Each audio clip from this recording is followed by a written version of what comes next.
இன்னைக்கு நம்ம பார்க்க போற ரெசிபி ஹோட்டல் டேஸ்ட்ல வெஜிடபிள் குருமா எப்படி செய்யறதுன்னு தான் பார்க்க போறோம். ஹாய் ஃப்ரெண்ட்ஸ், வெல்கம் டு சான்ஸ் அடுப்படி. வீடியோக்குள்ள போறதுக்கு முன்னாடி நம்ம சேனல் சான்ஸ் அடுப்படி சப்ஸ்கிரைப் பண்ணிக்கோங்க. கூடவே இருக்கிற பெல் சிம்பலையும் கிளிக் பண்ணிக்கோங்க. ஃபர்ஸ்ட் வெஜிடபிள்ஸ் எல்லாம் வேக வைக்கணும். அதுக்கு அடுப்பை ஆன் பண்ணி குக்கர் வச்சுக்கோங்க. குக்கர்ல 1.5 டம்ளர் தண்ணி ஊத்திக்கோங்க. குக்கர்ல காய்கறியை டைரக்டா போட்டு வேக வைக்க போறது இல்ல. குக்கருக்குள்ள ஒரு பாத்திரம் வச்சுக்கோங்க. இந்த பாத்திரத்துல 1 by 1 கட் பண்ணி வச்ச காய்கறிகள் எல்லாத்தையும் சேர்த்துக்கலாம். ஒரு கேரட் பொடியா கட் பண்ணினது 3/4 கப் அளவு இருக்கும், அதை சேர்த்துக்கோங்க. பீன்ஸ் 10 பொடியா கட் பண்ணினதை சேர்த்துக்கோங்க. நெக்ஸ்ட் ஒரு உருளைக்கிழங்க தோல் சீவிட்டு பொடியா கட் பண்ணி சேர்த்துக்கோங்க. காலிஃப்ளவர் 1 கப் சுடுதண்ணில போட்டு ஒரு தடவை வாஷ் பண்ணி எடுத்துட்டு ஆட் பண்ணிக்கோங்க. இதுல 1/4 டீஸ்பூன் உப்பு ஆட் பண்ணிக்கோங்க.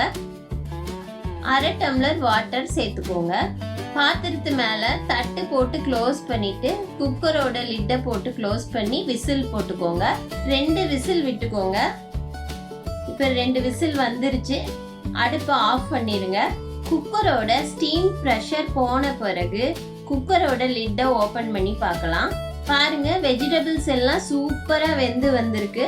பாத்திரத்தை குக்கர்ல இருந்து வெளியே எடுத்துக்கலாம்.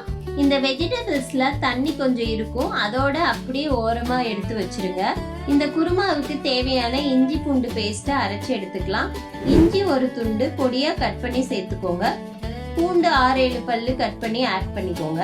இதையே நைஸா அரைச்சுக்கோங்க. தண்ணி கொஞ்சமா ஊத்தி இந்த மாதிரி அரைச்சு எடுத்துட்டு அதையே டிரான்ஸ்ஃபர் பண்ணி வச்சுக்கோங்க. இது ஒரு ஓரமா இருக்கட்டும். நெக்ஸ்ட் குருமாவுக்கு தேவையான தேங்காய் மசாலாவையும் அரைச்சு எடுத்துக்கலாம். அதே மிக்ஸி ஜாரை எடுத்துட்டு 4 டீஸ்பூன் தேங்காய் ஆட் பண்ணிக்கோங்க. அதுலயே 7-8 முந்திரி சேர்த்துக்கோங்க. முந்திரி இல்லைன்னா அதுக்கு பதிலா பொட்டுக்கல்ல ஆட் பண்ணிக்கோங்க.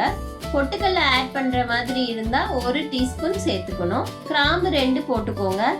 ஏலக்காய் 1 சேர்த்துக்கோங்க. பட்டை 1 சின்ன துண்டு இந்த சைஸ் இருந்தா போதும். பச்சை மிளகாய் 1 ஆட் பண்ணிக்கோங்க.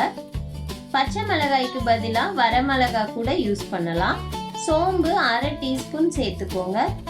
இது எல்லாத்தையும் தண்ணி கொஞ்சமா சேர்த்து அரைச்சு எடுத்துக்கணும். இந்த மாதிரி ஃபைன் பேஸ்டா அரைச்சு எடுத்துக்கோங்க. இது ஒரு ஓரமா இருக்கட்டும். இனி குருமாவை தாளிக்க ஸ்டார்ட் பண்ணிக்கலாம். அதுக்கு அடுப்பை ஆன் பண்ணி பாத்திரம் வச்சுக்கோங்க. நான் பானையில செய்யறதுனால பானையை யூஸ் பண்றேன். நீங்க தாளிக்க எந்த பாத்திரம் வேணாலும் யூஸ் பண்ணிக்கோங்க, அது உங்க விருப்பம் தான். பானை சூடானதுக்கு அப்புறம் ஆயில் 2 டேபிள் ஸ்பூன் ஊத்திக்கோங்க. அடுப்பை மீடியம் ஃப்ளேம்லயே இருக்கட்டும். ஆயில் சூடானதுக்கு அப்புறம் 1/4 டீஸ்பூன் குருமிளகு சேர்த்துக்கோங்க. பெரிய வெங்காயம் 1 பெருசா எடுத்து பிரியாணிக்கு கட் பண்ற மாதிரி ஸ்லைஸா கட் பண்ணி சேர்த்துக்கோங்க. நல்லா வணக்கி விடுங்க. இதுல ஒரு வரமிளகாய கிள்ளி போட்டுக்கோங்க. கொஞ்சமா கறிவேப்பிலை போட்டுட்டு நல்லா மிக்ஸ் பண்ணி விட்டுக்கோங்க. உப்பு 1/4 டீஸ்பூன் சேர்த்துக்கோங்க. அப்பதான் வெங்காயம் சீக்கிரமா வணங்கி வரும். ரொம்ப வெங்காயத்தோட கலர் சேஞ்ச் ஆக தேவையில்லை. முழுசா வணங்கினாவே போதும். ஒரு 3 மினிட்ஸ் வணக்கிக்கோங்க. இந்த ஸ்டேஜ்ல நம்ம ஏற்கனவே ஃப்ரெஷ்ஷா அரைச்சு எடுத்து வச்ச இஞ்சி பூண்டு பேஸ்ட்டை ஆட் பண்ணிட்டு இதோட பச்சை வாசம் போற வரைக்கும் வணக்கிக்கோங்க. அடுத்து இதுல 1/4 டீஸ்பூன் மஞ்சத்தூள் சேர்த்துட்டு நல்லா மிக்ஸ் பண்ணி விடுங்க. பச்சை வாசம் போயிடுச்சு. இதுல ஒரு மீடியம் சைஸ் தக்காளியை ஓரளவு பொடியா கட் பண்ணி சேர்த்துக்கோங்க. நல்லா மிக்ஸ் பண்ணி விடுங்க. தக்காளி வணங்கட்டும். அடுப்பை மீடியம் ஃப்ளேம்லயே இருக்கட்டும்.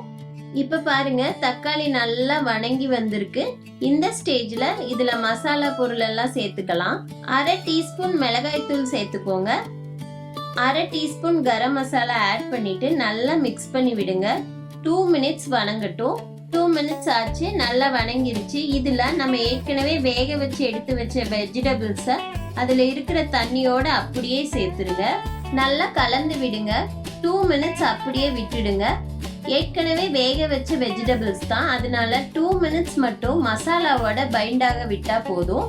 2 மினிட்ஸ்க்கு அப்புறம் நம்ம அரைச்சு வச்ச தேங்காய் முந்திரி பேஸ்ட்டை சேர்த்துக்கோங்க.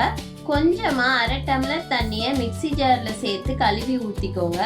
நல்லா மிக்ஸ் பண்ணி விடுங்க. ரொம்ப கெட்டியா இருந்தா 1/4 டம்ளர் அளவு தண்ணி ஊத்திக்கோங்க. உங்களுக்கு தண்ணியா வேணும்னா அதுக்கு தகுந்த மாதிரி தண்ணி ஆட் பண்ணிக்கோங்க. இப்ப டேஸ்ட் பார்த்துட்டு உப்பு சேர்த்துக்கோங்க. ஏற்கனவே வெங்காயம் வணங்குறப்ப வெஜிடபிள்ஸ் வேக வைக்கிறப்ப உப்பு சேர்த்துருக்கோம். அதனால அளவா 1/4 டீஸ்பூன் உப்பு சேர்த்தா போதும். எனக்கு நல்லா மிக்ஸ் பண்ணி விடுங்க. ஒரு கொதி வந்தா போதும், ரொம்ப நேரம் கொதிக்க தேவையில்லை. ஒரு கொதி வந்துருச்சு. இப்ப கொஞ்சமா கொத்தமல்லி தழைய மேல தூவிட்டு அடுப்பை ஆஃப் பண்ணிருங்க. இப்ப சர்வ் பண்ண ட்ரான்ஸ்ஃபர் பண்ணிக்கோங்க. அருமையான அட்டகாசமான டேஸ்ட்ல ஹோட்டல் ஸ்டைல்ல வெஜிடபிள் குருமா ரெடி ஆயிடுச்சு.